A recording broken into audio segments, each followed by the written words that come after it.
Si Aki ay tinatratong parang talunan sa buong buhay niya dahil mukha siyang babae. Gayunpaman, nagbabago ang lahat kapag nagpatuloy siya sa kolehiyo sa ibang lungsod at nakilala ang mga kasama sa kwarto na gustong gawin siyang isang tunay na lalaki. Ngayon, siya ay nabubuhay sa iyong pangarap na buhay. Nagsisimula ang lahat pagdating niya sa Tokyo. May mga babae na dumaan sa kanya, at tinitingnan niya sila na nagagalak na may mga magagandang babae dito. Samantala, hinahangaan din ng mga babae ang pagiging cute niya ngunit hindi sila sigurado kung lalaki ba siya or babae. Tumungo siya sa isang tindahan ng alak upang humingi ng direksyon sa dormitoryo ng Sonoora, at pagkatapos ituro siya ng ginang sa kanyang direksyon, hinahangaan din niya kung gaano siya ka-cute. Sa kanyang paglalakbay, iniisip niya kung paano siya palaging tinatrato bilang isang babae kapag siya ay nasa bahay, ngunit ngayon ay determinado siyang maging totoong alpha male na Sigma. Gayunpaman, ang ulan ay nagsimulang bumuhos kaagad upang patunayan na siya ay walang iba kundi basura. Hindi nagtagal ay nakarating siya sa dormitoryo, at habang tinitingnan niya kung may tao, biglang tinakpan ng isang babae ang kanyang mga mata mula sa likuran, para lamang siya na lumingon at makita ang pinakamalalaking asset na matutuklasan. Ipinakilala niya ang kanyang sarili bilang si Son Ohara, ang tagapag-alaga ng dormitoryo, ngunit ang ating bida ay namamangha pa rin sa laki ng kanyang mga asset. Iniisip na siya ay isang babae, kinarga siya ni Son Ohara at dinala siya sa loob. Mamaya sa banyo ay halos hindi na siya mapakali dahil mababaliw na siya sa laki ng mga asset na iyon. Habang nangangatuwiran siya nagugugol siya sa susunod na 3 taon kasama siya, biglang nagpakita si Son Ohara sa kanyang tuwalya, at nang makitang muli ang mga asset na iyon, halos matuyo ang kanyang utak. Ipinaalam niya sa kanya na tradisyon para sa tagapag-alaga na hugasan ang likod ng anumang bagong intake sa dormitoryo, kaya narito siya upang bigyan siya ng ilang mga backwash. Nang marinig ito, nagsimulang gumalaw ang joystick ni Aki sa ilalim ng tubig.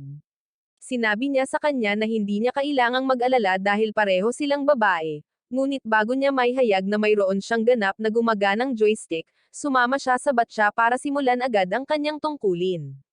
Gayunpaman, nadiskubre niya na siya ay isang lalaki, at nang napagtanto iyon, humingi siya ng paumanhin, na sinasabing ito ang unang pagkakataon na lumipat ang isang lalaki sa dorm.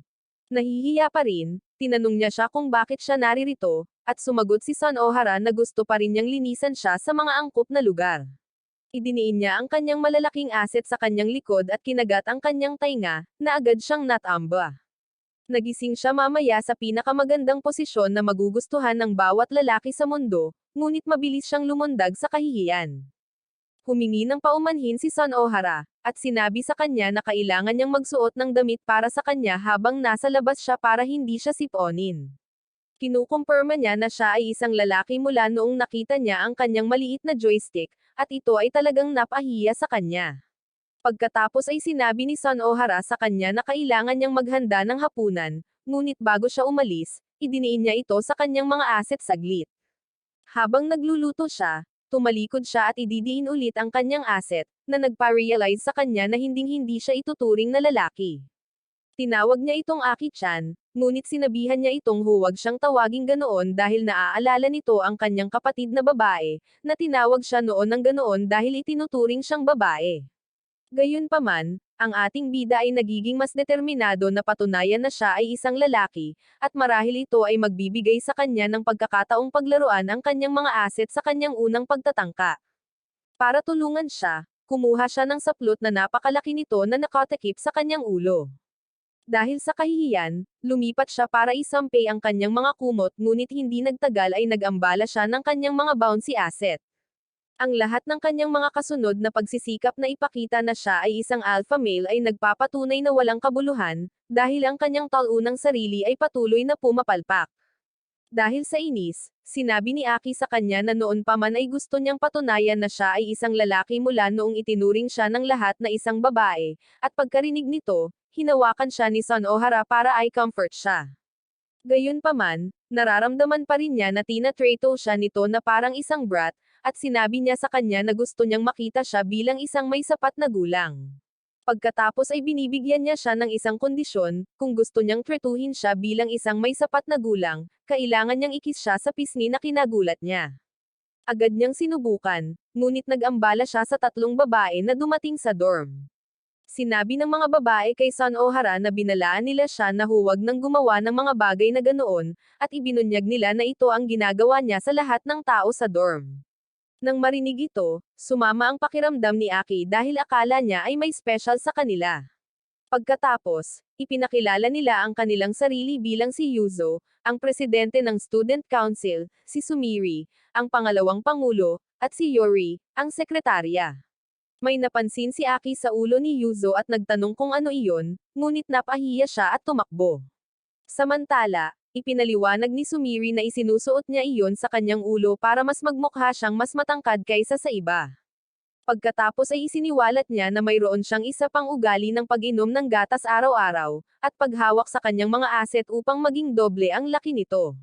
Makalipas ang ilang sandali, habang pinagmamasdan niya ang taas ni Yuzo at si Sumiri, naiintindihan niya kung bakit gusto nitong tumangkad. Sa sandaling iyon, nilapitan siya ni Yori at sinabi sa kanya na kakailanganin niya ang tulong nito para mas mapalapit pa ang dalawa. Hindi nagtagal ay naghiwa-hiwalay silang lahat, at bumalik si Aki sa kanyang silid. Labis na nalungkot na tinatrato lamang siya ni Son O'Hara sa paraan ng pakikitungo niya sa iba ngayong siya ay isang lalaki, sa pag-aakalang nagkaroon siya ng pagkakataon. Makalipas ang halos isang linggo, gin-icing ni Son O'Hara si Aki gamit ang kanyang mga asset para pumasok sa paaralan dahil araw ng kanyang opening ceremony. Nang maglaon, habang naghahanda siya para sa paaralan, siya ay nagiging moody, iniisip na maaaring hindi siya matanggap sa paaralan. Para matulungan siya, nagpa siya si Son O'Hara na magbihis tulad ng isang estudyante sa kolehiyo para maisanay niya ang kanyang pinakamahusay na mga pick-up lines kasama niya. Sinabi niya sa kanya na ituring siyang kaedad niya at subukang makipag-usap sa kanya, ngunit agad na naisip ng ating bida na maaaring mga hulugan ito na sa wakas ay makikita niya ito bilang isang lalaki. Naglakas loob siyang magsalita at kinausap siya ng husto kaya sinimulan niyang hilahin ang kanyang uniforme, na agad na ikinagulat niya. Nagtataka siya kung bakit niya ginagawa ito, ngunit kinuha niya ang kanyang kamay at inilagay ito sa isa sa kanyang mga asset, na agad na napahiya sa kanya. Pupunta siya sa paaralan pagkatapos, at kapag bumalik siya sa gabi, iniulat niya na salamat sa pagsasanay, hindi siya kinakabahan sa paaralan. Pagkarinig nito, niyakap niya ito at sinabing maaari siyang magsabi sa kanya tuwing kailangan niya ng tulong. Lumipas ang isang buwan, nasasanay na si Aki na tumira sa dorm at pumasok sa paaralan. Bumalik siya sa dorm sa pag-aakalang sisimulan niya agad ang kanyang takdang aralin, ngunit laking gulat niya nang makitang naghihintay sa kanya si Son O'Hara na nakasuot ng cheerleader costume. Habang sinusubukan niyang mag-concentrate sa kanyang takdang aralin, patuloy itong nagbabounce at nag-cheer sa kanya, na lubhang nakaka-distract sa kanya kaya nagtanong siya kung bakit siya nakasuot ng ganoong paraan. Sa sandaling iyon, ang tatlong babae ay pumasok sa silid upang masayang ipaalam sa kanya na ang unang malaking kaganapan mula nang pumasok siya sa paaralan ay magsisimula na, ang araw ng palakasan sa paaralan. Ngunit hindi siya nabigla tungkol sa araw ng palakasan. Pagkatapos ay sinabi sa kanya ni Son O'Hara na ito ang dahilan kung bakit siya nagbihis ng ganito, dahil kakailanganin niya ng isang cheerleader sa panahon ng kaganapan, at ano ang mas mahusay na paraan na magagawa niya iyon kaysa sa pag-ugoy ng kanyang mga asset sa harap niya. Habang iniisip ni Aki kung ano ang mararamdaman nito, ipinahayag ni Yuzo na lahat sila ay mapalad na nasa iisang koponan dahil nasa linya ang kanyang pagmamataas, at hindi nila kayang matalo. Pagkatapos ay sinabi niya kay Yuzo na gagawin niya ang parent-child three-legged race kasama si Son O'Hara, at kapag sinubukan niyang magprotesta, hindi niya pinansin ang opinyon nito, na sinasabi sa kanya na sinabihan na niya siya na sanayin siya ng maayos. Ang pagsasanay ay magsisimula sa susunod na araw, at pagkatapos idiin ni Son O'Hara ang kanyang mga asset sa kanyang likod, ang lahat sa ngalan ng pag-stretching, sinabi niya sa kanya na gawin ang parehong bagay para sa kanya. Si Aki ay nagsimulang humiga sa kanyang likod, ngunit sinabi niya sa kanya na gusto niya ito ng kaunti at mas mahirap. Pagkatapos nito, sinabi ni Son O'Hara sa kanya na nasiyahan siya sa paghawak nito sa kanya. Kasunod nito, lumipat sila sa tunay na pagsasanay para sa isang three-legged race. Habang magkahawak sila, hindi maiwasan ni Aki na isipin kung gaano kabanggo ang amoy niya. Sinimulan nila ang demo racing, at sa kanilang daan, iminumungkahi niyang mas bilisan nilang maglakad, kung saan halos mag-overheat ang utak ni Aki sa sobrang pagtalbog ng kanyang malalaking asset. Makalipas ang ilang oras, bumalik siya sa dorm, pagod na pagod, ngunit sinabi nito sa kanya na magpapatuloy sila sa susunod na araw ng 5 p.m., na halos mabaliw sa kanya. Pagkatapos ay iminumungkahi ni Son Ohara na maligo siya, at habang nasa banyo, iniisip kung sinadya niya ito dahil amoy araw na siya. Nagpakita si Son Ohara, na ikinahihiya niya. Tinanong niya siya kung bakit siya naririto, at sumagot siya na napansin niyang humahaba na ang kanyang buhok, kaya pumunta siya upang gupitin ito para sa kanya dahil masyado na siyang mahirap para magbayad ng disenteng gupit. Ginugupit niya ang buhok nito, iniiba ang estilo nito, at shinampo ito habang nakaupo lang siya na nahihiya. Maya-maya, nakita niya itong naguhugas at lalong namula, na nagpapaisip sa kanya kung makakaise na siya. Pagkatapos, si Son Ohara na may malalaking asset ay nagtanong kung maaari niyang isiksik ang sarili sa batya, na sinasabing mahalaga ito para sa three-legged race. Nagulat siya, dahil ang tanging bagay na nakikipagkarera ngayon ay ang kanyang maliit na joystick. Nagpapatuloy ang pagsasanay sa mga susunod na araw, na pareho silang kumikilos na parang magkasintahan kaysa sa magkapareha, ngunit sa mismong araw ng palakasan, nakahiga si Aki sa lupa, pagod na pagod dahil masyadong nagpahirap sa kanya si Son Ohara. Ngunit sa kalaunan ay nagawa niyang mauna sa karera. Sa gabi, sumigaw si Yuzo sa kanyang silid pagkatapos makakita ng isang gagamba, at mabilis na pinuntahan siya ni Aki, ngunit nainis siya sa kanyang kasuklam-suklam na mukha para sa pag-espiya sa kanya. Ipinaalam niya sa kanya ang tungkol sa gagamba at sinabihan siyang tapusin ito dahil lalaki siya. Ngunit siya ay tumugon na ito ay nakakatakot, na humahantong sa kanyang pagtawag sa kanya ng mahina at lahat ng uri ng pang-uri. Nang marinig ito, agad siyang biniro ni Aki, tinakot siya, ngunit hinampes niya ito sa ulo dahil sa ginawa niyang iyon. Samantala, ang gagamba ay bumalik para sa kanyang mukha, na nakakatakot sa kanya.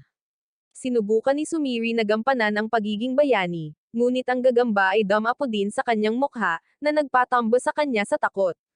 Maya-maya ay nagpakita si Son Ohara, na sinasabi sa kanila na ihinto ang pagiging duwag, at ang gagamba ay dumapo sa kanyang mga asset, ngunit kinuha lang ito ni Son Ohara at itinapon ito sa bintana, na ikinagulat nila.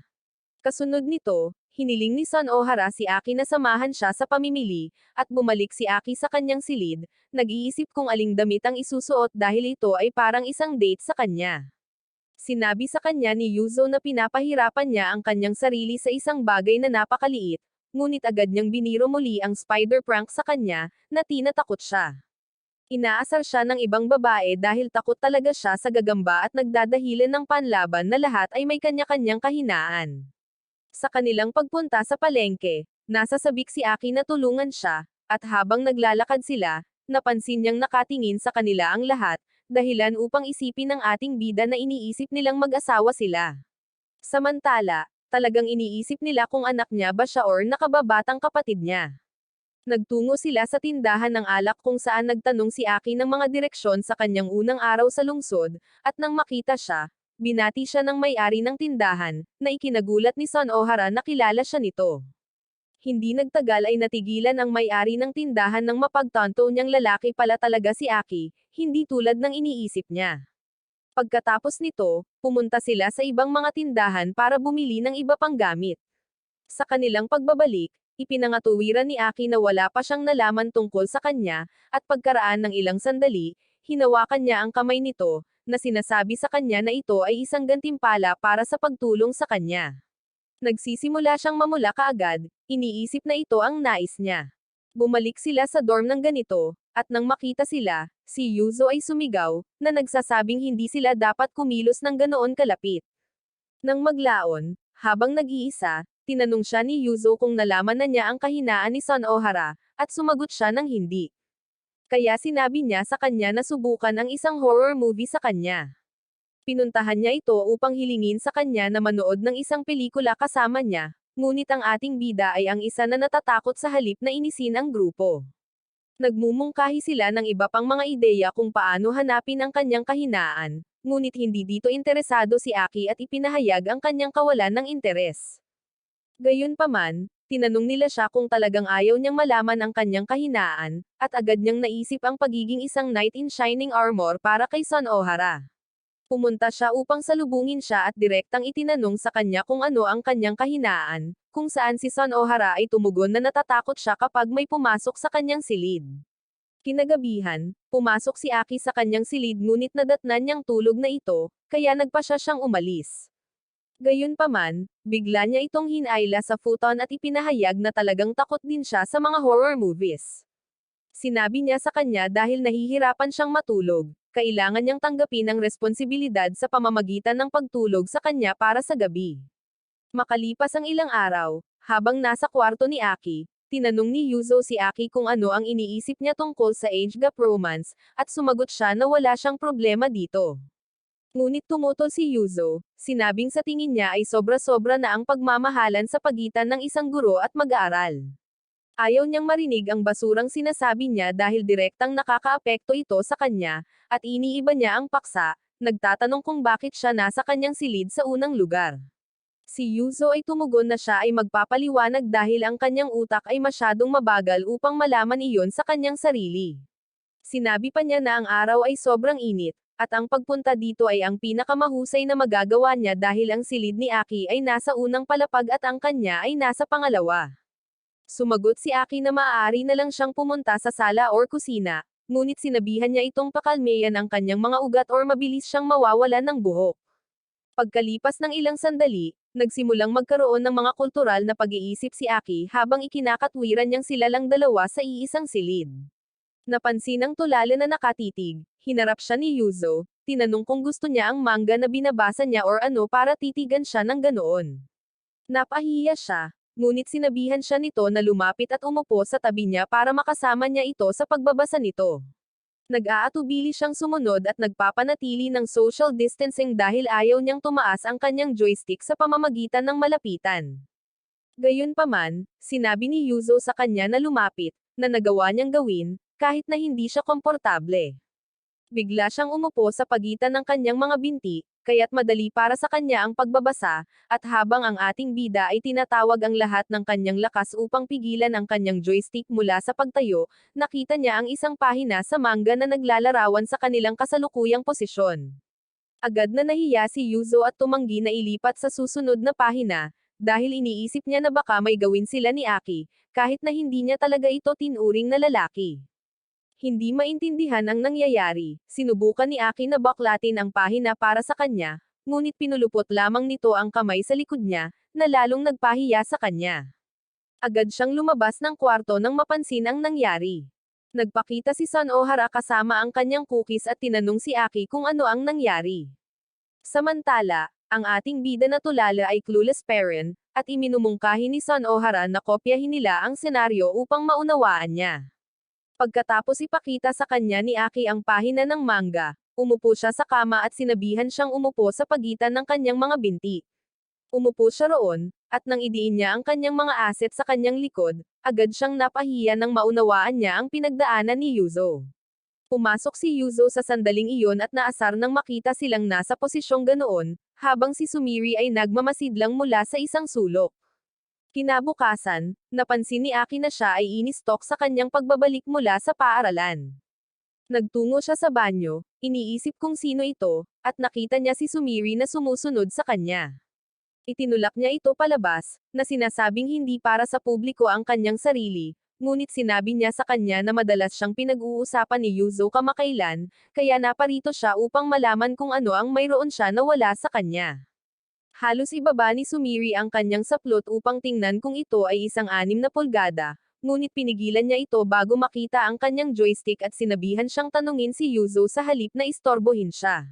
Sinusundan siya nito sa silid upang ipagpatuloy ang pagmamasid sa kanya, na ginagawang hindi siya komportable. Gayunpaman, sinimulan niyang laminggalinga sa paligid ng kanyang silid upang malaman kung bakit lagi siyang pinag-uusapan ni Yuzo, ngunit nakahanap siya ng isang manika at niyakap ito ng mahigpit. Nagulat si Aki na nagustuhan niya ang ganito, ngunit nagkomento siya na hindi ito bagay sa kanya.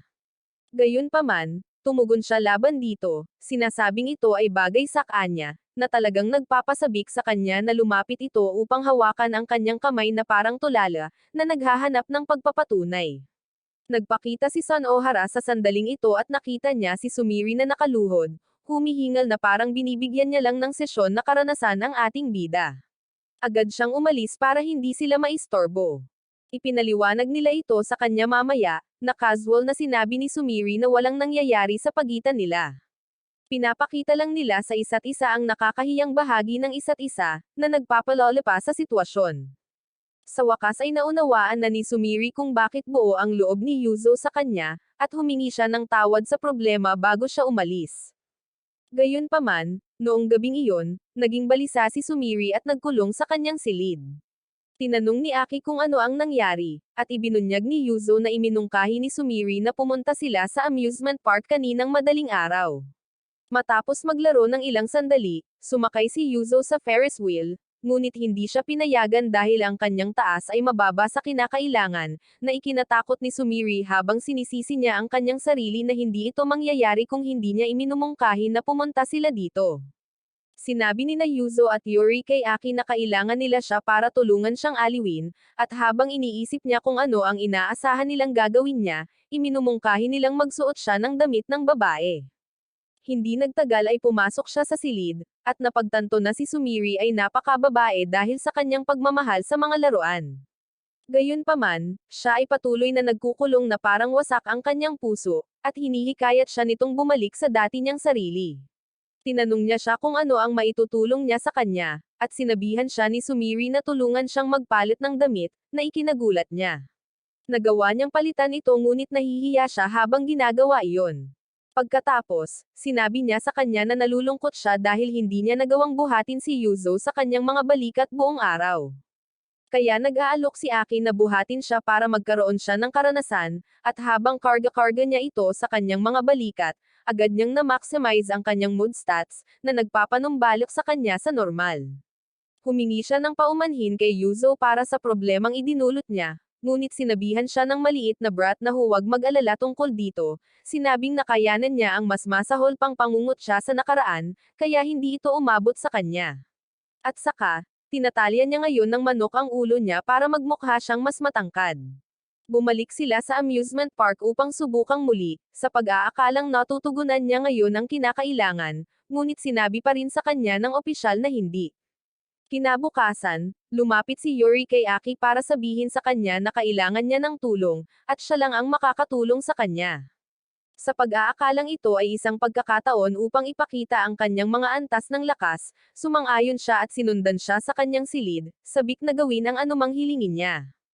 Gayunpaman, nabigla siya nang sabihin sa kanya ni Yuri na mag-crossdress, sinabi niya na tinahi niya ito ngunit hindi ito kasya sa iba pang dalawang babae, kaya naisip niya na baka tulungan siya nitong subukan ang mga damit upang makita kung ano ang hitsura nito. Sa una ay tumanggi siya dahil hindi ito paraan para patunayan ang kanyang sarili bilang isang alpha male, ngunit bina-blackmail siya nito sa pagsusuot nito. Natuklasan ni Aki na nababagay ito sa kanya, at isiniwalat ni Yuri na ito ay dahil ang damit ay para sa kanya. Pagkatapos ay pinilit niya siyang kumuha ng ilang mga larawan sa iba't ibang estilo ng babae, at pagkatapos nito, dumating si Yuri na may dalang bikini, ngunit naabot na ng ating bida ang kanyang limitasyon. Nagsimula siyang tumakbo sa paligid ng silid habang hinahabol siya ni Yuri dahil hindi dapat malaman ito ng iba na ginawa niya ito. Narinig ni Son Ohara ang kaguluhan sa silid at nagsimulang lumapit kaagad, na ikinabahala ni Aki dahil ayaw niyang makita siya ng kanyang crush sa ganitong paraan. Hinayla niya si Yuri sa isang wardrobe para magtago, at pagkaalis ni Son Ohara, dahil wala siyang nakikitang tao, tinukso siya ni Yuri tungkol sa kanilang posisyon, na ikinahihiya niya at agad siyang tumalon palabas. Maya-maya ay bumalik siya sa kanyang silid, sa pag-aakalang lahat sila ay binibigyang halaga ang kanyang pagkalalaki. Samantala, idinagdag ni Yuri ang kanyang picture frame sa isa pa niyang mayroon sa lahat. Pagkalipas ng ilang araw, habang nakaupo sila sa hapagkainan, biglang naglabas ng talakayan si Son Ohara tungkol sa mga June brides, na nagsasabing, ang mga babaeng nagpakasal sa Hunyo ay sinasabing mananatiling bride habang buhay, at ito ay halos oras na iyon ng taon. Nang marinig ito, Iniisip ni Aki kung nangangarap ba siyang maging bride, at habang iniisip niya ito bilang kanyang bride, napahiya siya at natapon ang kanyang tsaa. Makalipas ang ilang sandali, tinanong niya si Yuzo kung talagang iniisip ng mga babae na maging June bride, ngunit sumagot siya na bata pa sila, kaya hindi pa nila iniisip ang kasal. Pagmamasid sa kanyang mukha, natuklasan ni Aki na nababalisa lang siya dahil mukhang gusto niya itong pag-usapan. Ipinahayag ni Yuzo na gusto niyang maging isang uri ng asawang nagtatrabaho sa likod ng mga eksena upang suportahan ang isang masipag na lalaki. Samantala, ang iba pang dalawang babae ay dumating at sumali sa talakayan, kung saan sinabi ni Yuri na nais niyang tulungan ang kanyang asawa sa lahat ng bagay hanggang sa ito ay maging walang silbi at walang magawa para sa kanyang sarili. Ang iba ay hindi nagagalak na malaman ito at lumipat kay Sumiri. Sinabi sa kanya ni Yuzo na mukha siyang asawa na magiging boss lady pero magiging sweet girl para sa kanyang asawa sa bahay, ngunit itinanggi ito ni Sumiri. Pagkatapos ay tinanong ni Yuri si Son Ohara kung anong uri ng asawa ang gusto niyang maging, kung saan siya ay tumugon na gusto niya ng isang relasyon kung saan pareho silang magtutulungan at susuportahan ang isa't isa, na ikinagulat ng lahat kung gaano siya kamature. Ang ating bidang lalaki ay bumalik sa kanyang silid, iniisip pa rin ang kanyang sinabi, at iniisip kung ano ang maitutulong niya sa kanya. Nagsisimula na naman siyang mag-isip ng malikot, ngunit mabilis na inalis ang sarili mula dito. Pagkatapos, binuksan niya ang isang magazine upang maghanap ng larawan at agad na napagtanto na maaari niya itong tulungan sa pagluluto. Isinuot niya ang kanyang apron at tumungo kaagad sa kusina para sabihin sa kanya na turuan siya kung paano magluto, na ikinatuwa niya. Kaya, sabay silang dumaan sa proseso ng pagluluto, at pagkatapos ihanda ang pagkain, nagulat ang mga babae sa mga delicacy na mayroon sila ngayong gabi. Ibinunyag ni Son Ohara na tinulungan siya ni Aki, at nang marinig iyon, tinutokso siya ng mga babae na siya ay magiging isang mabuting asawa. Ipinagtanggol niya na sinisikap niyang maging lalaki dito, ngunit nabigo siya nang sabihin sa kanya na ang pagluluto ay karaniwang trabaho ng asawang babae. Nang maglaon, habang si Aki ay bumalik sa silid na tila nawala sa kanya kung bakit siya naging lalaki, sinalubong siya ni Yuzo upang tanungin kung totoo ba na ang mga lalaki ay nagmamahal sa mga babaeng may malalaking asset, at nagtataka siya kung bakit niya ito tinatanong sa kanya. Gayunpaman, sinabi niya sa kanya na ang kanyang laki ay sapat na, ngunit pinalo niya ito sa ulo, na sinasabing hindi niya sinabi sa kanya na siya ay nagsasalita tungkol sa kanyang sarili. Pagkatapos ay ibinunyag niya na naiinggit siya kay Yuri at Sumiri kung minsan dahil magkasing edad lang sila, ngunit mas malaki ang personalidad nila kaysa sa kanya. Nang marinig ito, sinabihan siya ni Aki na tanungin sila kung paano magkaroon ng mas malalaking asset, kumpara sa kanya na parang may mga tuldok lamang. Gayunpaman, tumugon siya na ito ay masyadong nakakahiya, at maaaring laban sa kanya si Sumiri dahil gusto niya ang kanyang maliit. Sang-ayon dito, sinundan siya ni Aki sa kanyang silid para tulungan siyang maghanap sa Google kung paano ito palalakihin. Ang unang bagay na nalaman nila ay magagawa niya ito sa pamamagitan ng pagkuskos sa mga lymph node sa ilalim lamang ng kanyang braso. Sinusubukan niya ang pamamaraan habang si Aki ay patuloy na naghahanap ng iba pang mga pamamaraan.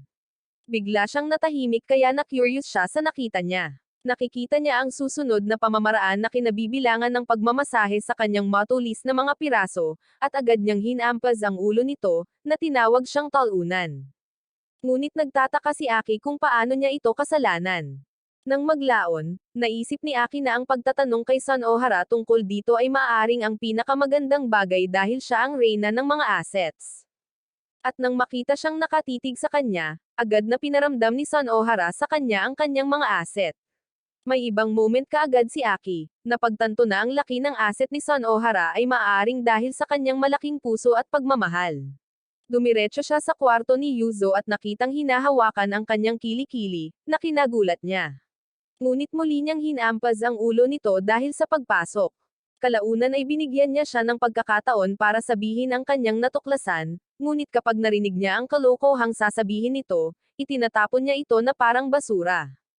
Kasunod nito, nakita ni Yuzo si Son Ohara, nagtitiklop ng ilang damit, at ipinakita sa kanya ni Son Ohara ang maliliit na damit na ginamit niya noong bata pa siya. Nang makita kung gaano kaliit si Son Ohara dati, nasasabik kaagad si Yuzo dahil nangangahulugan ito na mayroon pa siyang pag-asa. Ngunit mas mabuting huwag sabihin ni Son Ohara sa kanya na sinuot niya ang tel ang iyon noong bata pa siya. Kasunod nito, umakyat sina Son Ohara at Aki sa tuktok ng bubong upang ayusin ang ilang mga tumutulo na bahagi, at pagkatapos nilang matapos, sinubukan nilang bumalik lamang upang malaman na nahulog ang hagdan. Ngayon ay nagstock sa rooftop, nakaupo sila doon naghihintay hanggang sa makakuha sila ng tulong mula sa ibang mga babae. Malapit nang magsimulang umulan, at pareho silang tinakpen ni Son Ohara ng isang piraso ng damit habang pinapanatili din siyang mainit sa kanyang mga aset. Iniisip ng ating bida na dito na lang sila magpakailanman, namumuhay na parang mag-asawa. Nahihiya siya sa pag-iisip nito at muntik ng madulash mula sa bubong, ngunit mabilis siyang iniligtas ni Son Ohara gamit ang kanyang mga aset, na inilagay sila sa posisyong kakaiba. Ang iba pang mga babae ay nakita sila sa ganitong posisyon, at nakikita na sila ay tila nag-e-enjoy sa kanilang sarili, at bumaba na lang sila ng hagdan. Makalipas ang ilang araw, habang papunta si Aki sa banyo pagkatapos tumakbo sa ulan, hinaranggan siya ni Yuzo, at agad niyang napagtanto na may kakaiba sa kanyang aset, pero nahihiya siyang tumingin. Nang maglaon, habang naliligo ang tatlong babae, biglang napagtanto ni Sumiri na si Yuzo ay lumaki ng 2 mm na mas malaki, nakapana-panabik sa kanya dahil ang kanyang pagsusumikap ay nagbubunga pagkatapos ng lahat. Samantala, sa sala, napansin ni Son Ohara na nilalamig si Aki at nag-alok na painitin siya gamit ang mga pampainit ng aset nito, na ikinahihiya niya. Pagkatapos, binigyan siya nito ng lap pillow at tinapik siya para makatulog. Maya-maya ay nagpakita si Yuzo at ginulo siya, at ang iba pang dalawang babae ay nagtanong kung ano ang kanilang tinatalakay. Sumagot si Son Ohara na sinasabi niya sa kanya na umaasa siyang mabibigyan din sila ng lap pillow balang araw. Pagkalipas ng ilang linggo, pagkatapos ng tag-ulan, nagpa siya ang dorm na mag-improvise ng summer beach hangout, at habang inaayos nila ang mga bagay-bagay na nakasuot ng full dress si Yuzo, biglang hinayla ni Yuri ang kanyang damit para ipakita ang kanyang swimsuit. Nahiya siya at mabilis na kinuha ang hose ng tubig at itinaboy ito sa kanya, ngunit laking gulat niya nang mapansin niyang binasa niya lang si Son Ohara.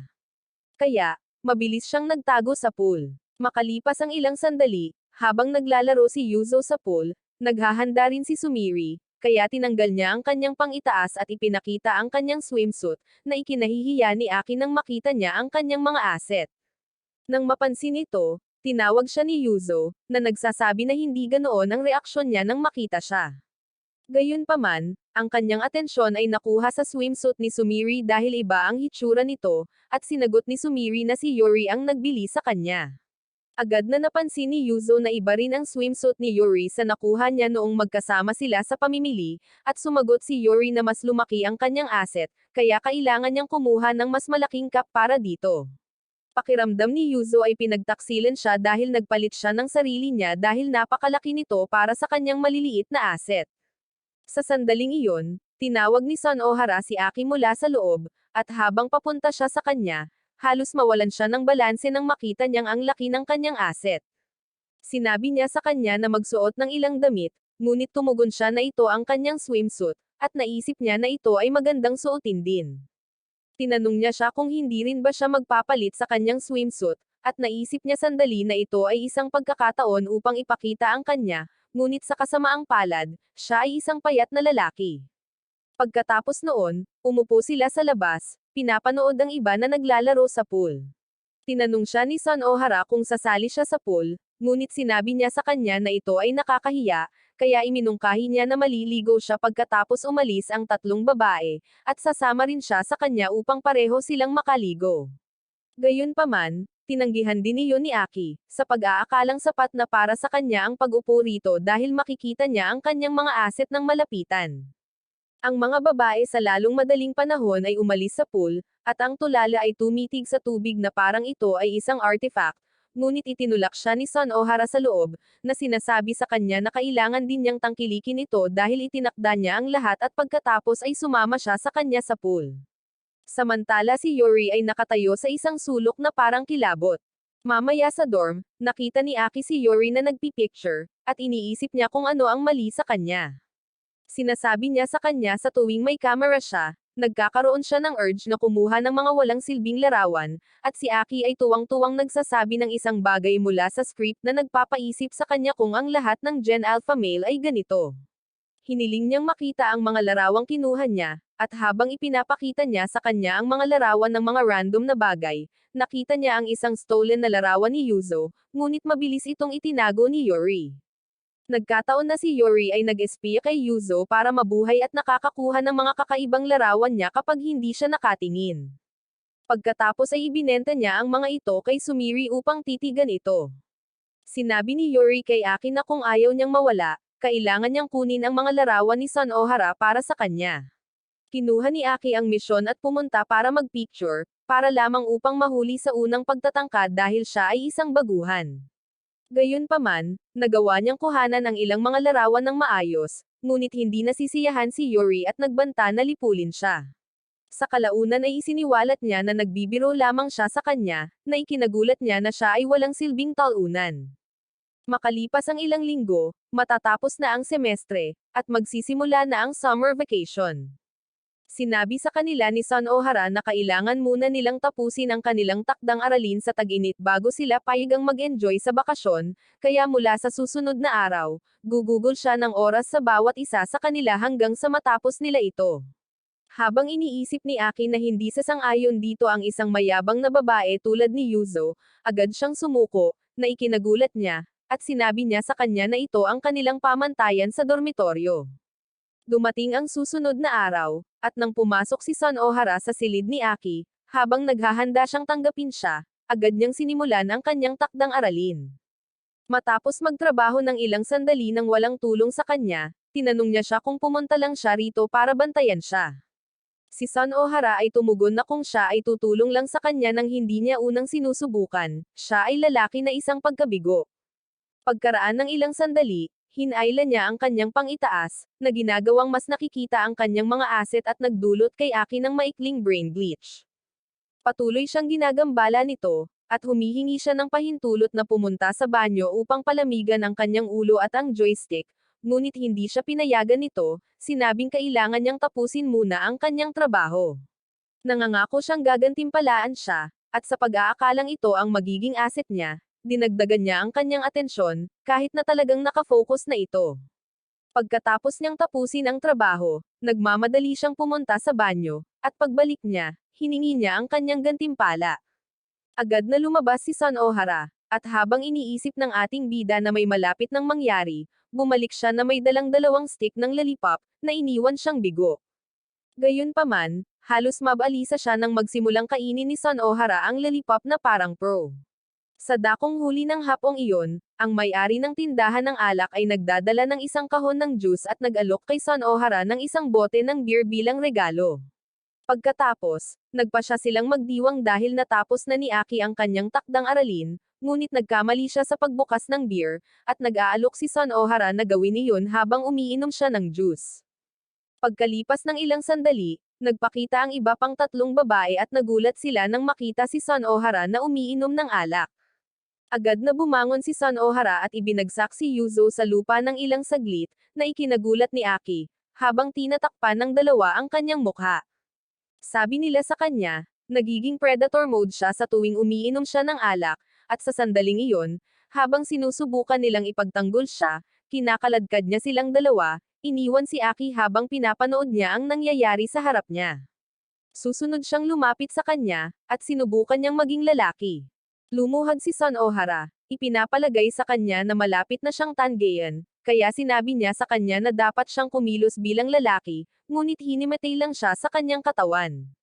Maya-maya ay nagising siya sa kandanggan nito at humingi ng paumanhin, na sinasabing hindi niya maalala ang nangyari kanina, na nagpakalma sa kanya. Gayunpaman, sa paglabas niya ng silid, sinabi ni Sun Ohara sa kanya na maghihintay siya, nakakahiya sa kanya, at iniisip ni Aki kung hindi niya talaga maalala. Makalipas ang ilang araw, binuksan ni Aki ang pinto sa kanyang silid at may nakita siyang kakaibang babae na nakatingin, kaya mabilis niyang isinara ang pinto. Lamingga-lingga siya sa paligid kung maling kwarto ba ang pinasok niya or ano. Binuksan ng babae ang pinto at sinabi sa kanya na pinapasok niya ang sarili kapag wala siyang nakitang tao, na sinasabing ito ang dating silid niya. Nagsimulang kumilos ang dalaga na sobrang nasa sabik, na nagpapaisip sa kanya kung ano ang mali sa kanya. Pagkatapos ay sinubukan niyang hilahin ang kanyang plot armor, sinabing ang init ay sobra, nakakahiya kay Aki, ngunit sinabi niya sa kanya na tinutokso lamang siya nito. Ipinakilala niya ang kanyang sarili bilang Hana, at pagkatapos niyang sabihin sa kanya ang kanyang pangalan, tinanong niya kung siya ay lalaki or babae. Medyo nasaktan si Aki nang nilinaw niya na lalaki siya, ngunit hindi siya naniwala sa kanya at sinubukan niyang tingnan kung mayroon siyang susi or butas ng susian. Pumasok si Yuzo sa sandaling iyon, at napagtanto kung sino siya, agad na umatras si Yuzo. Pagkatapos, sinabi ni Hana sa kanila na may gusto siyang ipakita sa kanila at nagsimulang mag-alis ng damit, ngunit mabilis na hinaranggan ni Yuzo ang paningin ni Aki para hindi makita ng kanyang mga mata ang mga hindi banal na bagay. Lumabas sila, at habang nasa labas ng silid, tinanong ni Aki si Yuzo kung kilala niya si Hana, at inihayag niya na siya ang dating presidente ng Student Council, na ikinagulat niya.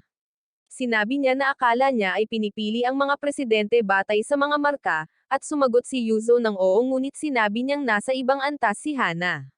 Pagkatapos ay sinabi niya na mauunawaan niya ang ibig niyang sabihin. Bumalik sila sa silid at nakita si Hana na nakasuot ng uniforme sa paaralan. Sinimulan ni Hana na itaas ang kanyang palda para asarin si Aki, at mabilis na hinaranggan ni Yuzo ang kanyang mukha. Gayunpaman, lumapit si Hana kay Aki, ngunit hinayla siya ni Yuzo palayo sa kanya. Mahigpit niyang sinabi kay Hana na siya na ngayon ang top G dito at hahayaan siyang gawin ang gusto niya. Tinanong siya ni Hana kung handa na ba siyang hamanin siyang muli, at sumagot si Yuzo na hindi niya dapat isipin na siya ang Yuzo noong isang taon. Ang dalawa ay nagsimulang magtanong kaagad sa kanilang sarili upang patunayan kung sino ang mas matalino, ngunit pinapanood lamang sila ni Aki na may mababang IQ. Gayunpaman, natalo si Yuzo kay Hana. Ang dalawang babae ay nagsimulang kaladkarin si Aki sa pagitan nila dahil siya ang dapat na maging premyo, at si Son Ohara ay pumasok sa sandaling iyon. Agad na kinilala ni Hana ang kanyang presensya habang tinutukoy siya bilang kanyang kapatid, na ikinagulat ni Aki. Nang maglaon sa tanghalian, tinitigan ni Aki si Hana, nagulat pa rin na siya ay kapatid ni Son Ohara. Sinabi niya kay Son Ohara na iba sila dahil si Hana ay mas masigla at energetic, at idinagdag ni Son Ohara na siya ay mabait at mabuti din. Nagising si Aki kinabukasan at nagulat siya nang makita niya ang kamay nito na naipit sa kanyang mga aset. Tumalon siya mula sa kama, at nagising siya, nagtatanong kung bakit siya naroon. Sinabi ni Hana sa kanya na maaari lamang niyang itanong kung gusto niyang matulog sa kanya sa halip na palihim na pumasok sa kanyang silid ng ganito. Gayunpaman, sinabi ni Aki sa kanya na ito ang kanyang silid, na nagpapaunawa sa kanya na siya ay dumating dito bilang housemate na iniisip na ito pa rin ang kanyang silid. Agad siyang umalis nang mapagtantong wala siyang makeup. Babalik siya mamaya at iminumungkahi na maglaro sila ng mga video game. Pagkatapos ay inabot niya kung saan niya itinago ang laro mula kay Son Ohara, na dati ay mahigpit sa kanya sa kung gaano karaming oras ang maaari niyang gugulin dito. Ibinunyag ni Aki na hindi pa siya nakakalaro noon, kaya sinabi niya sa kanya na tuturuan niya siya. Sinabi ni Hana sa kanya na umupo sa pagitan ng kanyang mga binti, ngunit habang naglalaro siya, nahihirapan siyang mag-focus dahil sa kanyang asset na nakadikit sa kanyang likod. Hindi nagtagal ay nahimatay ang ating bida dahil sa napakaraming plot, at nang magising siya, hiniling niya itong maglaro ng isa pang laro. Sa susunod na laro, ginagamit niya ang kanyang plot upang manalo sa laro. Di nagtagal ay pumasok si Son Ohara sa silid, at nang makita si Hana sa laro, ipinaalala niya sa kanya ang tungkol sa panuntunan na huwag gumastos ng higit sa 1 oras sa mga laro bawat araw. Samantala, hindi iyon pinansin ni Hana at mabilis na sinunggaban si Aki, na nababalisa pa rin sa kanyang pagkatalo. Tinanong si Son Ohara kung maaari niya itong ampunan bilang kanyang alagang hayop. Gayunpaman, tumutol si Son Ohara, na sinasabing siya na ang namamahala sa pag-aalaga sa kanya. Noong gabing iyon, ang ating bida ay nanaginip sa magkapatid na nakabakini na nakaharap sa kanya ang napakalaking asset. Nagising na lang siya na nakahiga na ulit sa tabi niya si Hana. Pagkaraan ng araw na iyon, lahat sila ay tumungo sa pool, at si Aki ay hindi makapaniwala sa kanyang mga mata nang makita niya si Son Ohara na nakasuot ng parehong bikini tulad ng sa kanyang panaginip. Lumayo siya para kumuha ng sunscreen, at habang hinihintay siya nito, na tila isang inabando ng tuta, lumapit sa kanya ang dalawang babaeng ito para makipagkilala sa kanya. Gayunpaman, ginambala sila ni Hana sa parehong bikini gaya ng panaginip. Ang dalawang babae, na nagkataong mga kaibigan sa paaralan ni Hana, ay nagulat na kilala niya ito at nagtanong kung ito ay kanyang nobyo. Sa halip, kinuha siya ni Hana sa kanila at sinabing siya ang kanyang alaga. Samantala, nagpakita si Son Ohara, ngunit mabilis siyang dinala ni Hana sa gilid upang magmakaawa sa kanya na payagan siyang kunin si Aki saglit. Gayunpaman, tumanggi si Son Ohara, sinabing gusto niyang dalhin siya sa mga aralin sa paglangoy. Ngunit hinahamon siya ni Hana sa isang paligsahan sa paglangoy, at sinumang manalo ay magagawa ang anumang gusto nila sa kawawang bida. Malapit nang magsimula ang hamon, at ang dalawang magkapatid na babae ay nagsimulang lumangoy, kasama si Son Ohara na nag-flex kay Hana sa pamamagitan ng paggamit ng backstroke technique. Tabla sila, at humiling si Hana ng rematch, kaya patuloy silang lumalangoy ng matagal hanggang sa mapagod si Hana, na naging panalo si Son Ohara. Pagkatapos, pinuntahan ni Son Ohara si Aki upang tanungin kung maaari na nilang simulan ang kanilang swimming lesson. Makalipas ang ilang araw, labis na natakot si Yuzo habang nanunood siya ng isang ghost movie, at nang makita kung gaano siya ka-overic, sinabi ni Aki sa kanya na hindi niya kailangang panoorin ito kung ginugulo siya nito. Ngunit tumugon siya na ang mga ghost na pelikula ay dapat na panoorin sa panahon ng tag-araw. Samantala, si Aki, na parang isang alpha male, ay naiirita na natatakot siya sa ganoong bagay, ngunit binalikan niya ito, sinabing ang kanyang talunan na mukha ay natakot din sa huling pagkakataon na nanood sila ng mga horror movies, pinananatiling tahimik siya. Sa sandaling iyon, biglang sumulpat si Hana sa likuran nila sa dilim, na nakakatakot sa kanila. Sinabihan siya ni Aki na huwag kumilos ng hindi makatuwiran, at sinabi niya sa kanila na nagbibiro lamang siya. Gayunpaman, sinabi niya sa kanya ang tsismis na ang lumang gusali ng dorm ay pinagmumultuhan, na ikinagulat niya, kahit na sinasabi niyang nagbibiro muli. Maya-maya, habang nagbabasa sa kanyang silid, biglang nakarinig si Aki ng ingay mula sa labas, na ikinatakot niya. Siya ay humakbang upang suriin kung ano ang naroroon, tulad ng sa bawat klasikong katatakutan na may mga talunan na karakter, at pagdating sa susunod na pader na hindi kalayuan sa kanyang silid, muli niyang narinig ang ingay, na nakakatakot sa kanya. Tumungo siya sa silid ng caretaker dala ang kanyang unan, ngunit nililinlang niya ang kanyang sarili sa pagsasabing pumunta lamang siya rito para imbestigahan ang narinig niyang ingay, hindi dahil sa takot or kung ano paman. Gayunpaman, nabigla siya nang buksan ni Yuzo ang pinto, dahilan para magtaka siya kung bakit siya naroon. Samantala, iniulat niya ang ingay na narinig niya kay Son Ohara, at sinabi sa kanya ni Son Ohara na ang silid sa tabi niya ay isang inabando ng imbakan na may mga selyadong pinto na walang gumagamit, na nakakatakot sa kanila. Pagkatapos ay bumaling si Aki kay Yuzo upang tanungin kung bakit siya naruroon, at inihayag ni Son Ohara na natulog siya kasama niya dahil hindi siya makatulog ng mag-isa. Tinanong niya si Aki kung gusto niyang sumali, at napahiya siya na tumakbo siya papunta sa kanyang silid dahil ayaw niyang magmukhang duwag.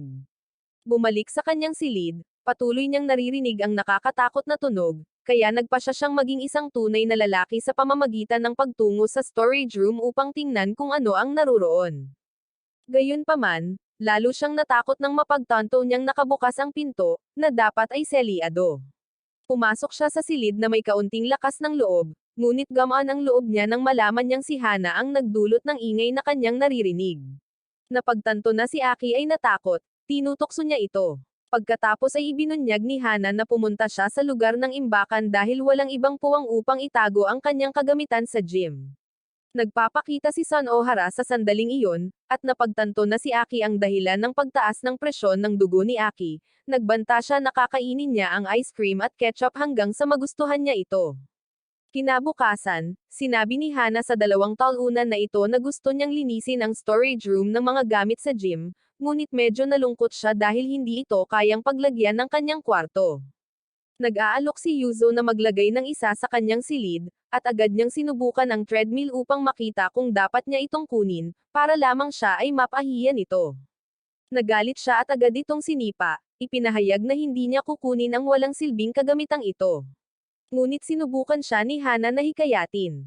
Nang makita ang kanyang tahasang pagtanggi, biglang nakaisip si Hana ng isang hamon sa pagtitiis, na nagsasabing kung sino ang matalo ay dadalhin ang lahat ng kagamitan sa kanilang mga silid. Malapit nang magsimula ang labanan sa isang ehersisyo sa abs, at habang ginagawa ni Hana ang kanya, hindi mapigilan ng may kulturang bida na ito na tumingin sa kanyang mga asset. Nabigo si Yuzo sa kanyang turn, at sa susunod ay sinabi niya na ibibigay niya ang ehersisyo na gagawin sa ikatlong set at nagmumungkahi ng dead hang. Nagsisimula ang hamon na ito, at lalong hindi komportable si Hana dahil ang kanyang mabigat na asset ay nagdaragdag ng higit na timbang, hindi katulad ni Yuzo, na walang iba kundi ang kanyang katawan at likod, parehong binuo na parang surfboard, kaya nanalo si Yuzo. Sa sandaling iyon, nagpakita si Son Ohara at, napagtanto ang dahilan ng kaguluhan, sinabi sa kanila na hindi nila maaaring ilagay ang kagamitan sa kanilang mga silid dahil makakasira ito sa sahig. Iminumungkahi niya na itago nila ito sa silid ng imbakan, na ginagawang walang kabuluhan ang lahat ng kanilang mga pagsisikap. Kasunod nito, nag-iisip si Aki kung paano tutulungan si Son Ohara dahil marami siyang ginagawa para sa dorm. Nakita niya si Yori, na nagmumungkahi na imasahe siya. Dinala agad siya ni Yori sa kwarto ni Sumiri para turuan siya ng ilang pamamaraan sa pagmamasahe habang nakatali si Sumiri. Kasunod nito, si Aki, na iniisip ngayon na isa siyang world-class na masahista, ay nag-iisip kung paano pinakamahusay na mag-alok ng masahe kay Son Ohara nang hindi nagiging kakaiba. Nakaisip siya ng ideya at pinuntahan siya kaagad para bigyan siya ng custom free shoulder massage coupon card. Nang makita ito, niyakap siya nito dahil sa pagiging maalalahanin at hiniling na magsimula kaagad siya.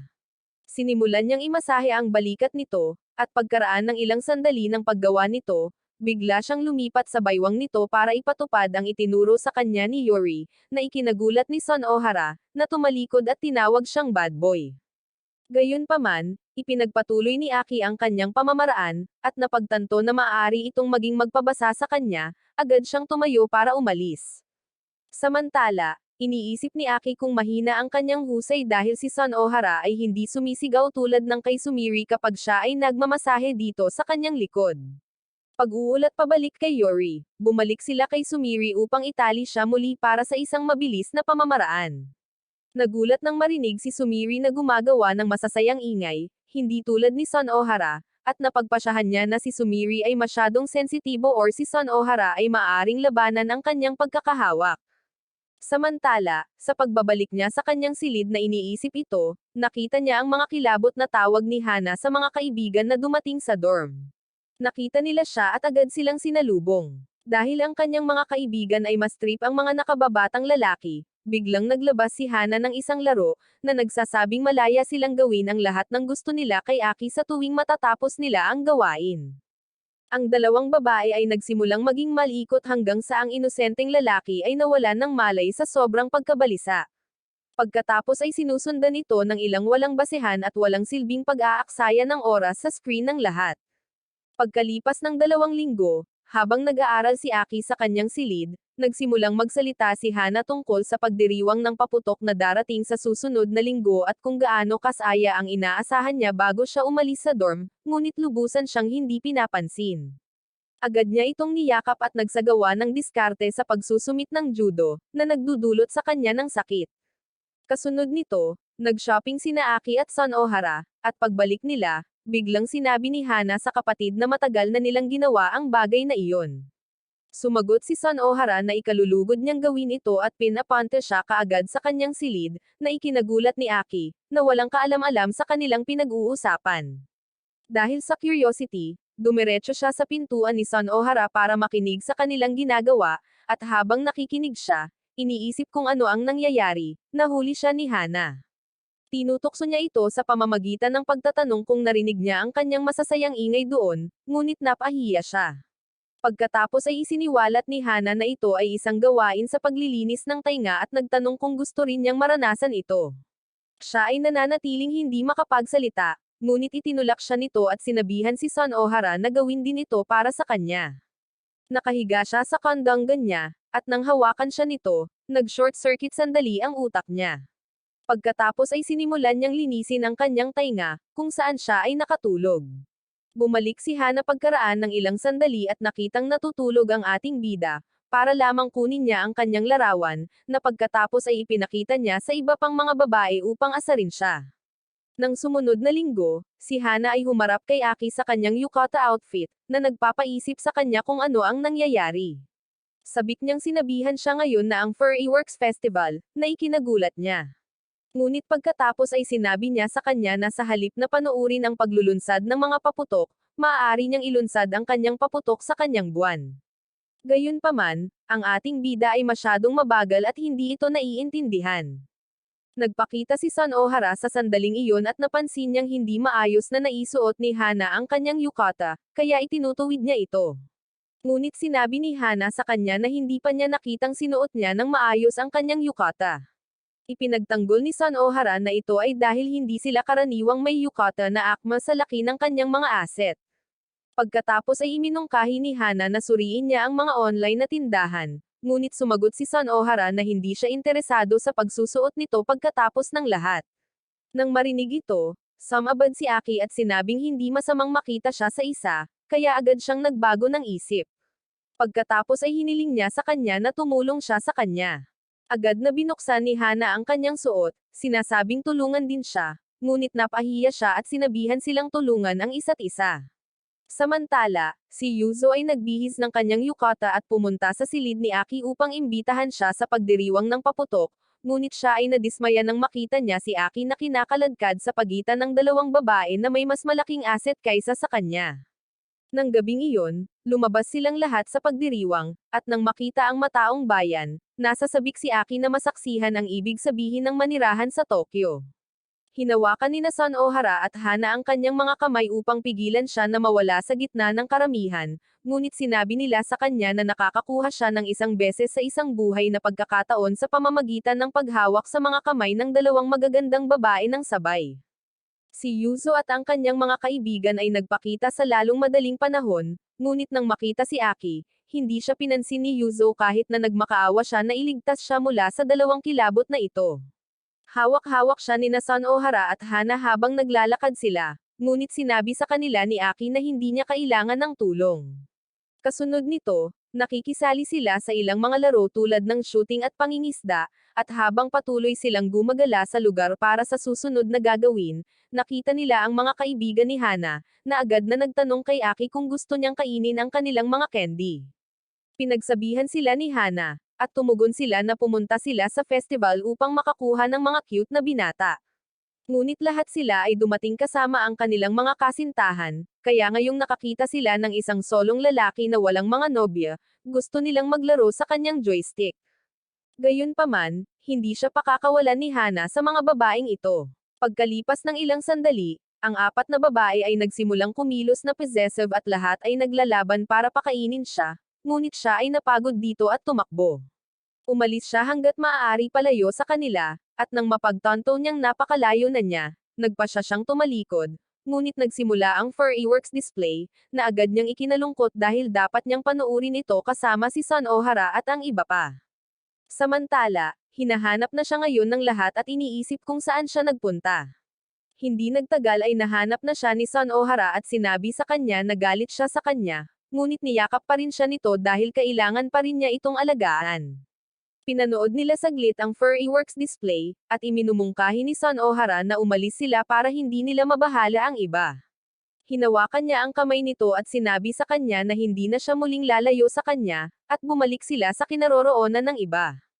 Sabay-sabay silang nanunood ng mga paputok, at pagkatapos na tumunog ang pangwakas na paputok, tuwang-tuwa si Aki na nanunood habang nagnanakaw din ng mga sulyap kay Son Ohara at sa kanyang mga asset. Makalipas ang ilang araw, kapag malapit na ang summer break, naglalaro si Aki habang si Hana ang nangangasiwa. Habang naglalaro siya, sinabi niya sa kanya na dapat silang maglaro muli minsan at dapat ay mas pagbutihan niya ito, na ikinalungkot ni Aki dahil malapit na niya silang iwanan. Kinabukasan, nagpaalam na sa kanila si Nana. Samantala, si Aki ay mukhang maiiyak na siya, at habang papalayo siya, sinundan siya nito upang sabihin sa kanya na magiging sobrang galing niya sa mga video game sa oras na bumalik siya, at binigyan siya ng isang ngiti. Pagkalipas ng ilang araw, hiniling ni Son Ohara kay Aki na samahan siya sa shopping district, at pagdating sa tindahan ng alak, niyakap ng may-ari ng alkohol na tindahan si Aki, na sinasabing inaasahan niya ito, ngunit naiinis siya dahil amoy na amoy niya ang buong brewery. Sa sandaling iyon, sinabi sa kanya ni Son Ohara na mayroong isang pagdiriwang ngayon para sa mga alkoholiko, at sila ay tutulong. Ipinaliwanag pa niya na si Yasi, ang may-ari ng tindahan, ay nagpaplano na tanggapin ang mga bagong estudyante sa pagdiriwang bawat taon upang matulungan silang masanay sa buhay ng mas mabilis. Ngayong turn na ni Aki, naglabas si Yasi ng uniforme na akma para sa isang waitress at hiniling sa kanya na isuot ito, humihingi ng paumanhin na wala sila nito para sa mga lalaki dahil mga babae ang tinatanggap ng tindahan nitong mga taon. Hindi ito isusuot ni Aki, hindi kapag sinusubukan niya ang kanyang makakaya upang maging isang ganap na alpha male. Bigla niyang naalala na binigyan siya ni Yuri ng isang bag na naglalaman ng uniforme kung sakaling kailanganin niya ng alternatibo. Gayunpaman, nang buksan niya ang bag, natuklasan niyang isa itong wig. Nag-aatubili siyang magsuot ng uniforme at wig, ngunit talagang nahihiya siyang gawin ito. Pagkatapos, nagbenta sila sa tindahan at nagsimula kaagad ang pagdiriwang ng inuman. Nagulat si Aki na dumarating na ang mga customer, at sinabi sa kanya ni Yasi na talagang nagsimulang umunlad ang negosyo nang magsimulang tumulong si Son Ohara, na agad namang naunawaan ni Aki dahil siya ay isang taong may kultura din. Si Aki ay nagsimulang mag-asikaso sa mga customer at siya ay may dalang ilang baso ng inumin upang ihain sa mga customer. Habang iniisip niya kung gaano ito kabigat, nakita niyang may bitbit na apat si Son Ohara na ikinagulat niya.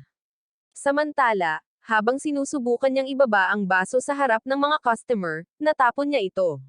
Dumating si Son Ohara upang pangasiwaan ito muli, ngunit nagsimula siyang makaramdam ng walang silbi at nagtrabaho para sa wala. Nagawa ni Son Ohara na pasiglahin muli ang kanyang espiritu, at mula noon, mas mahusay siyang gumanap, na nakalulugod sa mga customer at may-ari. Pinuri siya ni Yasi para sa kanyang pagganap at tinanong kung gusto niyang maging poster girl niya, ngunit nainas ang ating bida, sinabing nakasuot lang siya ng wig dahil ayaw niyang may makakilala sa kanya kapag nakasuot ng uniforme. Sa sandaling iyon, dumating si Son Ohara, ibinato ang kanyang mga asset sa kanya, at napagtanto niyang lasing siya salamat sa walang silbing babae na nagmamay-ari ng tindahan. Ilang linggo pagkatapos ng pagpapatuloy, umalis sina Yuzo, Sumiri, at Yuri para sa isang school trip, at pagkaalis pa lang nila, iminungkahi ni Son Ohara kay Aki na matulog silang magkasama ngayong gabi dahil malulungkot sila sa dorm. Nahiya siya at agad na tumakbo papasok. Nang maglaon, habang nagwawali si Son Ohara sa dorm, nagpakita si Hana at sinabing nagugutom siya. Niluton sila ni Son Ohara ng kamote, at pagkatapos matikman ang mga ito, halos magwala sila sa sobrang excitement. Nagpa siya si Hana na mag-selfie at ipadala ang larawan sa tatlong babae na nasa isang school trip, ngunit ang mga babae ay bumawi din kapag nagpadala din sila ng iba't ibang uri ng mga delicacy na kanilang tinatamasa sa ngayon.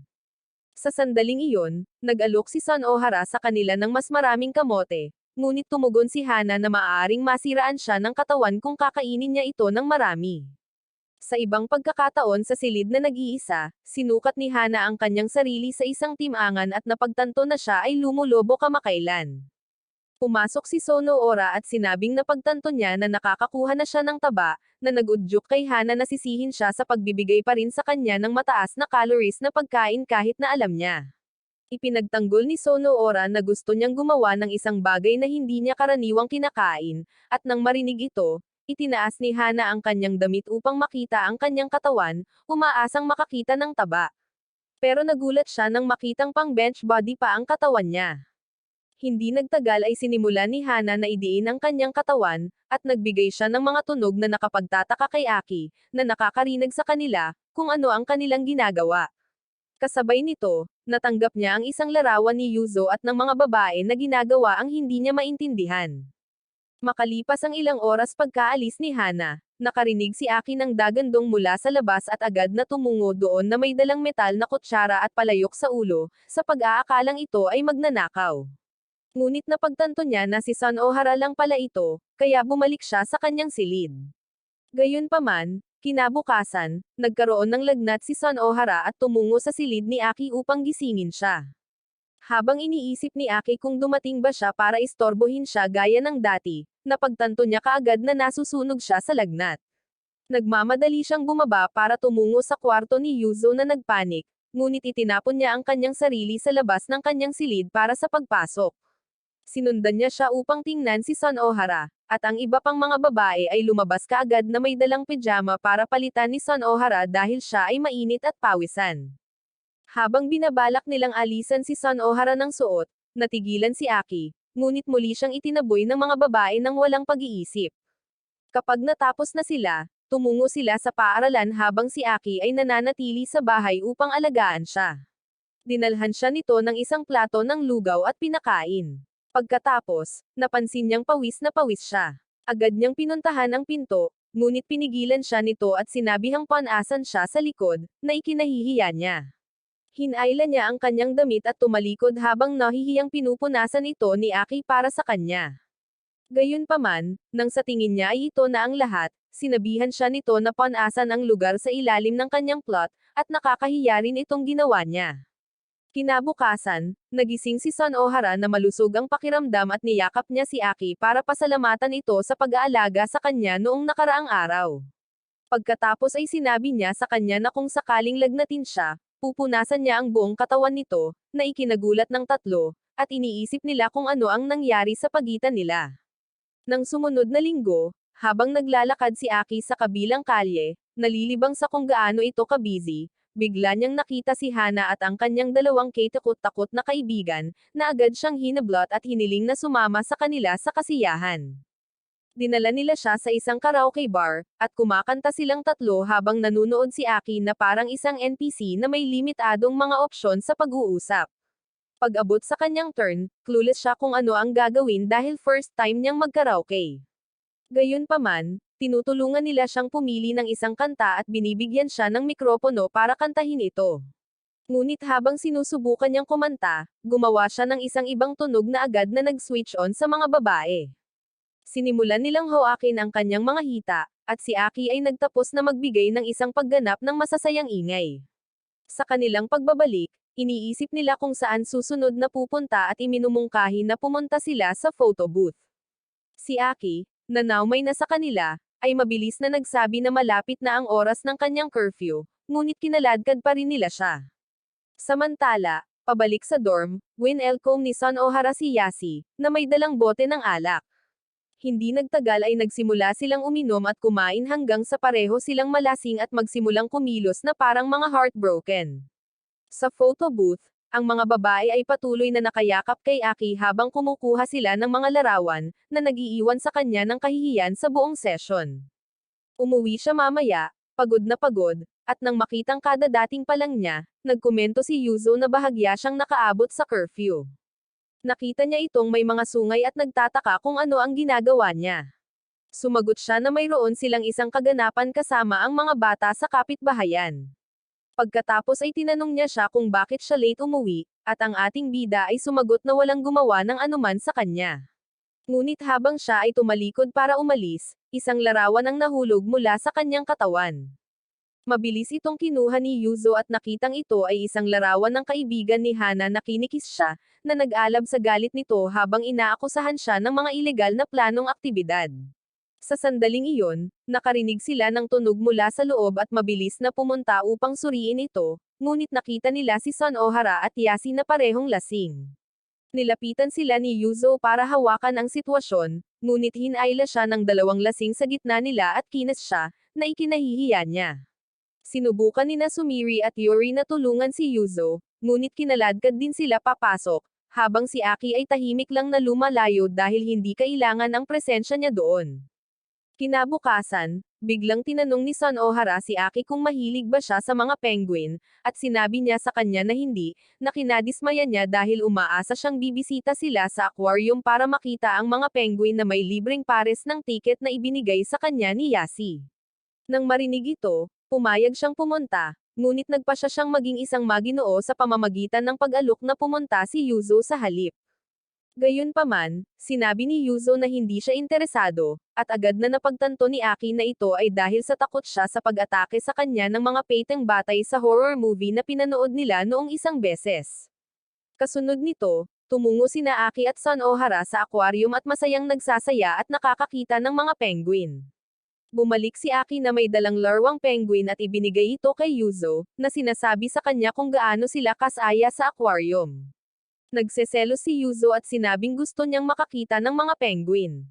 Pagkatapos ay idinagdag niya na nais niyang ang mga aquarium ay limitado lamang sa mga penguin.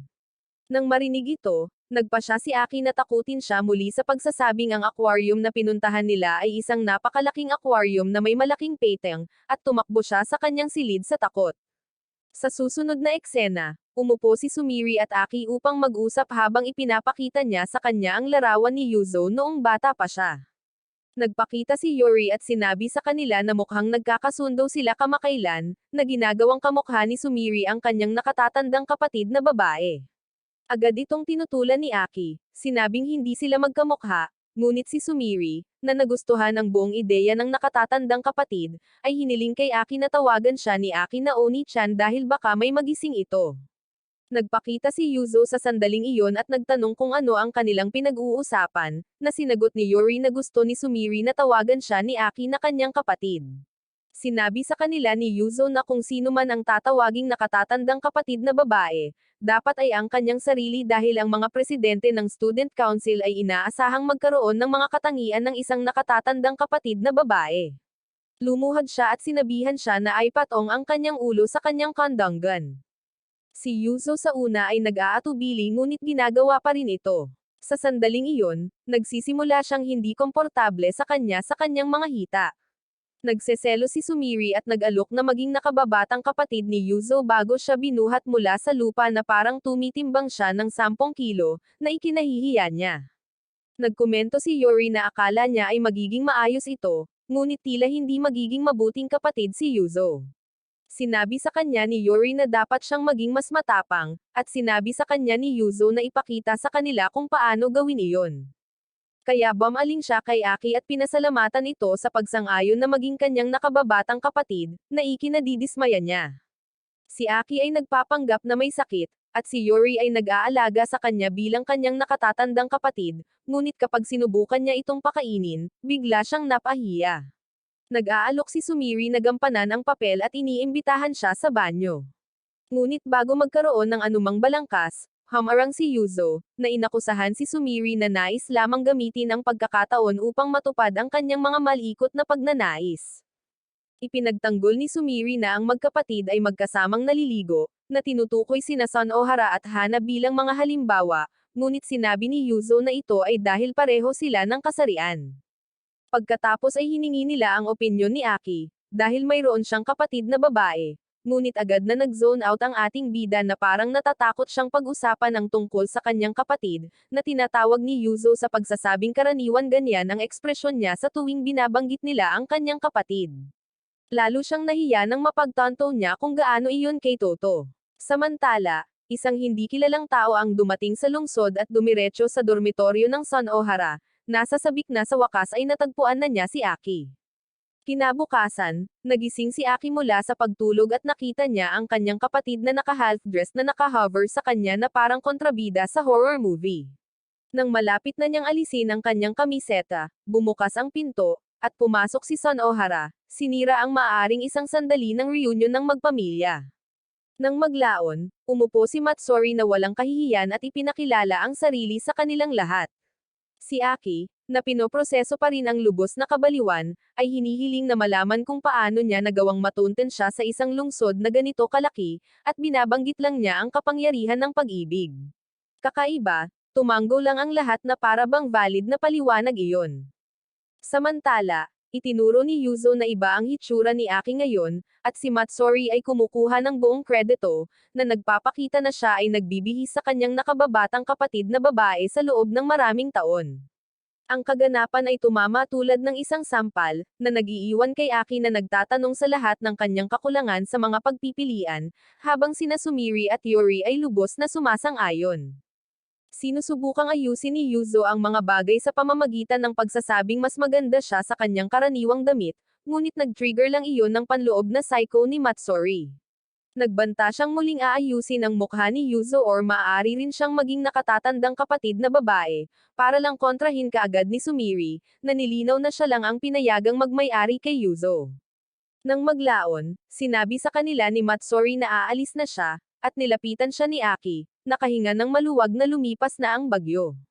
Ngunit nabigla siya nang ipahayag ni Matsuri na iuuwi siya nito bilang parusa sa pag-ghosting sa kanya nitong mga taon. Ang kanyang kaluluwa ay umalis sa kanyang katawan habang siya ay yumuko sa likod ng kanyang isang tunay na tagapagligtas, si Son Ohara, na diretsahan na tinatanggihan ang alok. Pero walang pakialam si Matsuri at hinawakan siya nito sa kamay, handang kaladkarin siya palayo. Gayunpaman, biglang idiniin ni Son Ohara ang kanyang makalangit na mga aset sa kanyang ulo, na agad na nagbibigay sa kanya ng pakiramdam ng langit. Mabilis na humiwalay si Matsuri, at nang makita kung gaano kalaki ang mga aset na iyon, napagtanto niya na ginagamit ng babaeng ito ang kanyang katawan para i-brainwash ang kanyang mahal na Aki. Napangiti na lang si Son Ohara habang sinasabi na nakahanap si Aki ng bahay sa kanyang mga assets.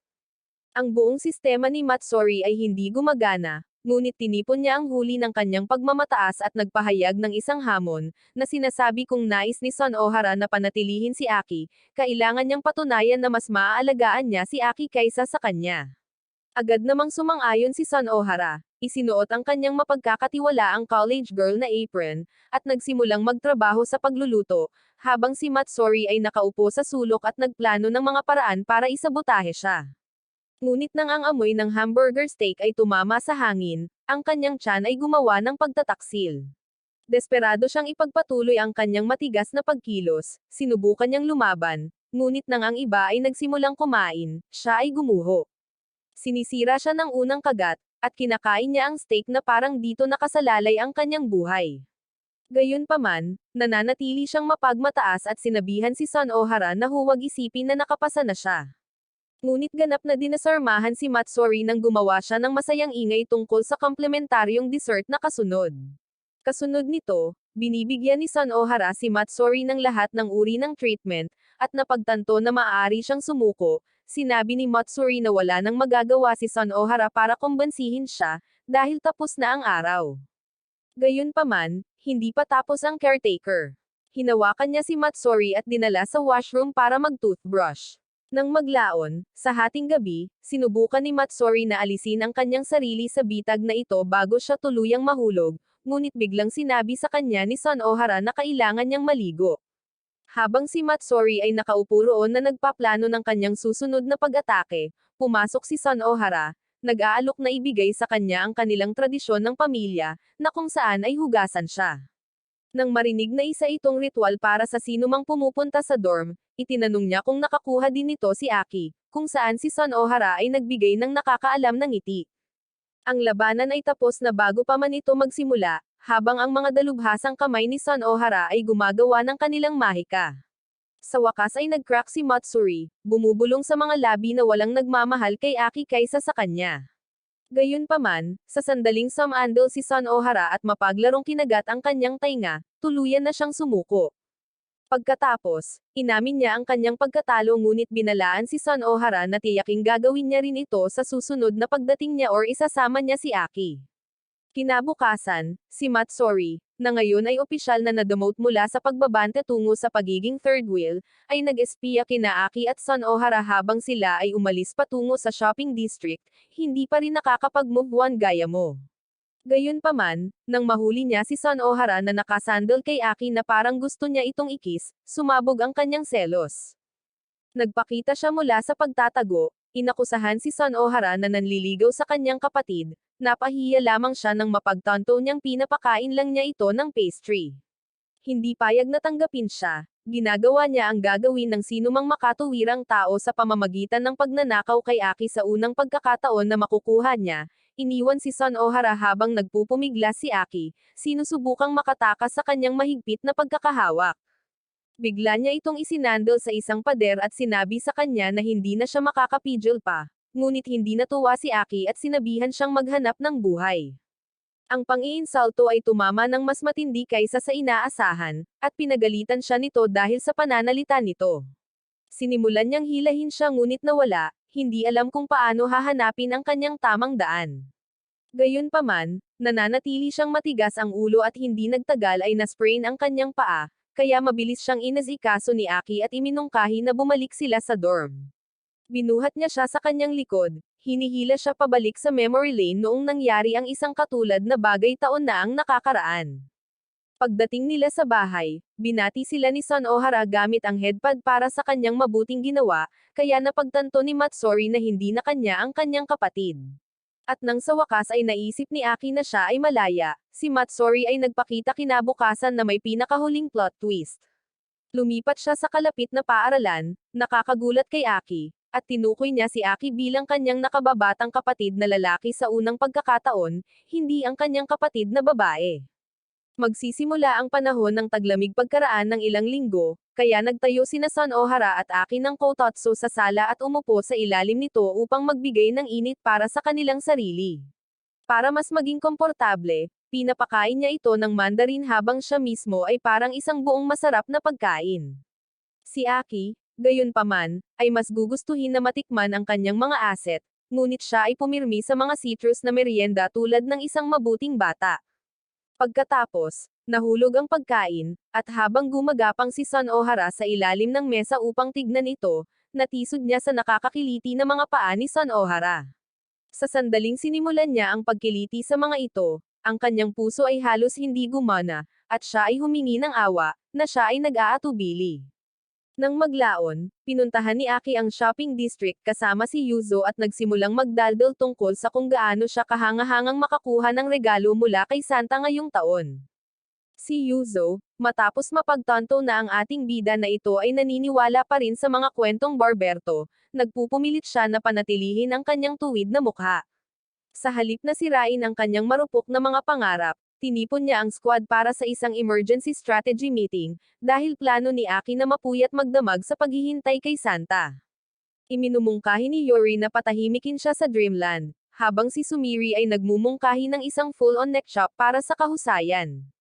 Si Yuzo, na natakot, ay binaliwala ang parehong mga pagpipilian. Sa wakas ay dumating na ang Pasko, at ang personal na harem ni Aki ay sumalubong sa kanya sa mga damit na maaaring magpabalik sa isang lalaki sa kanyang katinoan. Ginagawa niya ang kanyang makakaya upang mapanatili ang kanyang mga mata sa itaas ng antas ng dagat, ngunit ang pakikibaka ay labis. Naglabas ng cake si Son Ohara, na agad na binago ang dating pag-aalala ni Yuzo sa buong holiday cheer. Habang sila ay nagpa-party, tumungo si Yasi sa eksena at tinalaga siya sa isang roleplay ng bagong taon bilang isang dalaga sa dambana, habang sina Maya at Chef OG ay nagpapalitan ng kanilang karaniwang pagdududa tungkol sa mga nakaraang mga pagsusumikap. Samantala, sinabihan ni Hana si Yuzo, tinutokso siya tungkol sa paghiram kay Aki para sa gabi, na iniwan siyang naguguluhan na hindi na maayos. Inip sa lahat ng kaguluhan, lumabas si Aki sa silid, ngunit si Hana, bilang Hana, ay sumusunod sa kanya, sinusubukang gumawa ng isang maliit na kalokohan sa hating gabi. Tumanggi si Aki, sinasabing kailangan niyang manatili sa magandang listahan ni Santa. Si Hana, na talagang naguguluhan, ay halos ilabas ang malupit na katotohanan, ngunit si Yuzo ay nagpakita sa tamang oras upang tumahimik siya. Bilang isang counter-offer, nagmumungkahi si Hana ng ibang uri ng distraction sa oras ng pagtulog, ngunit bago maproseso ni Aki ang kanyang mga salita, ang kanyang psycho na kapatid na babae ay nagkukubli sa background. Habang nagpaalam ang mga bisita, nadatnan ni Son Ohara si Matsuri na palihim na lumabas at kinaladkad papasok. Gusto lang pala niyang sorpresahin si Aki ng regalo at magpalipas ng gabi. Samantala, si Aki, na determinadong sugurin si Santa sa akto, ay nananatiling alerto. Iyon ay, hanggang sa kumatok si Yuzo sa kanyang pintuan at humihiling na matulog sa tabi niya. Naglagay siya ng kaunting pagtutol, ngunit ang init at malambot na halimuyak nito ay nagpapahinga sa kanya sa isang mapayapang pagkakatulog.